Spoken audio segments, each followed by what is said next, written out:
support capsule.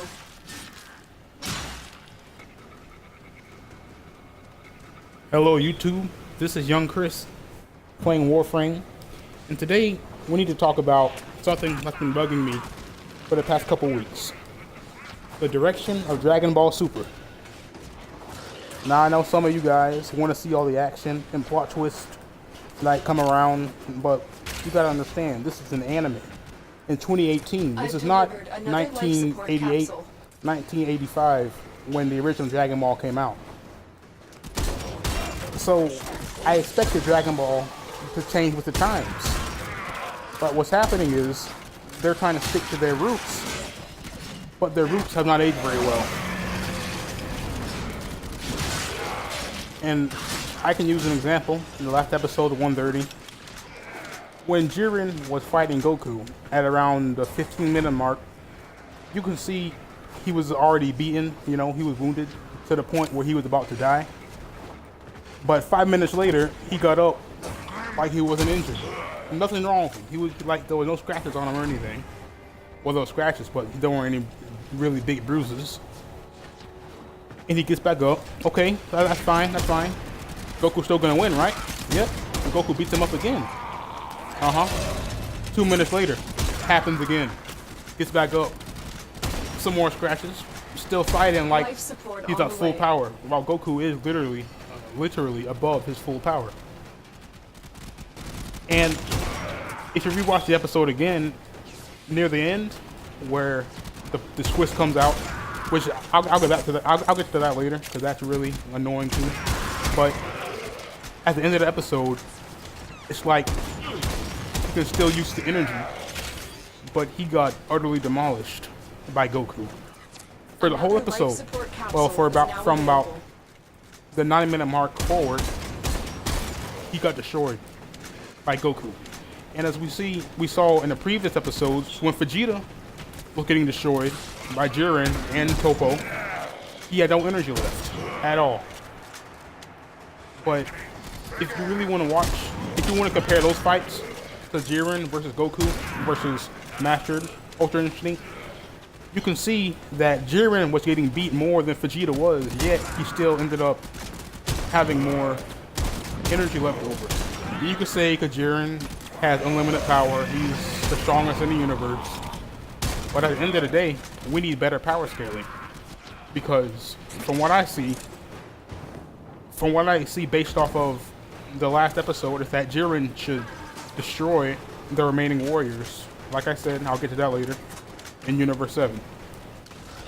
Because Goku is in worse shape than what Vegeta was in whenever he gave his energy to Goku.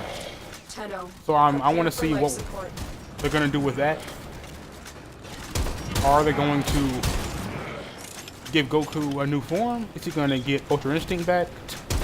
I do not read spoilers, so I wouldn't know. But like I said, when you base it off of what happened to Vegeta, it's the same thing.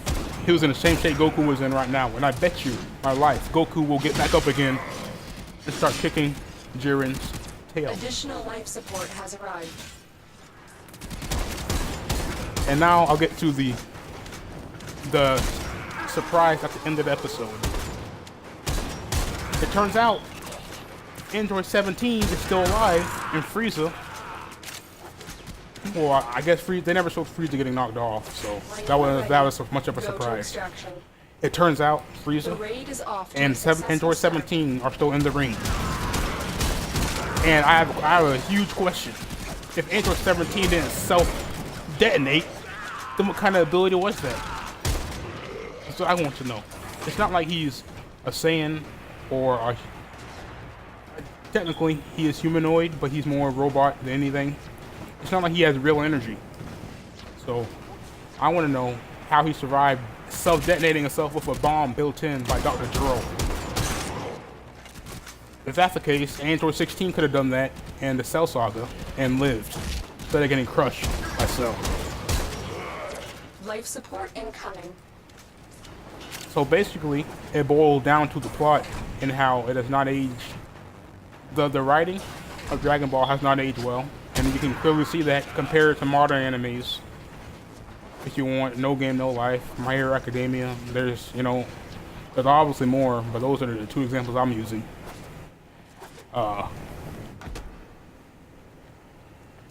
It really makes no sense. And Additional life support has when it arrived. boils down to it, I'm happy that the show's ending. It's been a long time coming. Life support has been replenished. We can go back several episodes. Let's go back to when Kelthla was, you know, the fusion.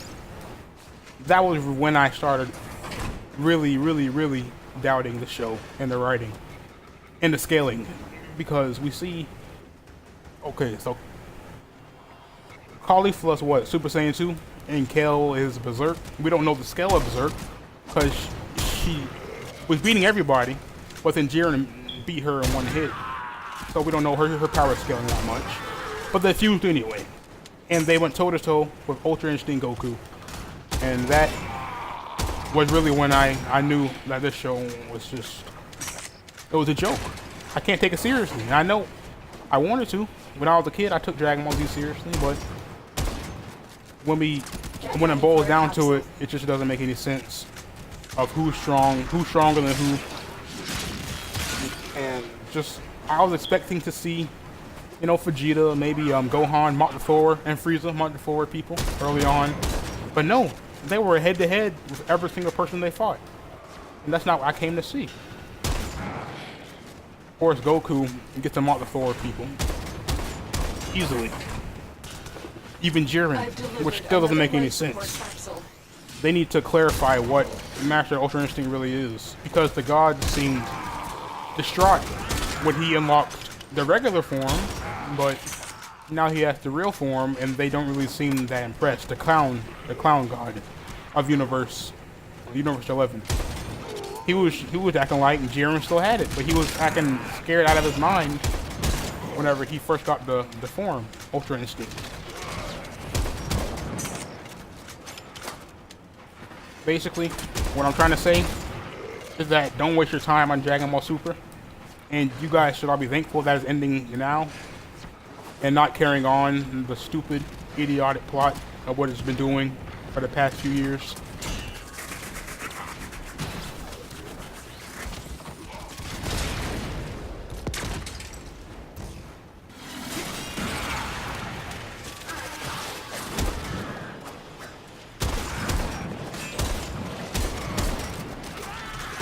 Hopefully, Life support you guys incoming. took what I said into consideration.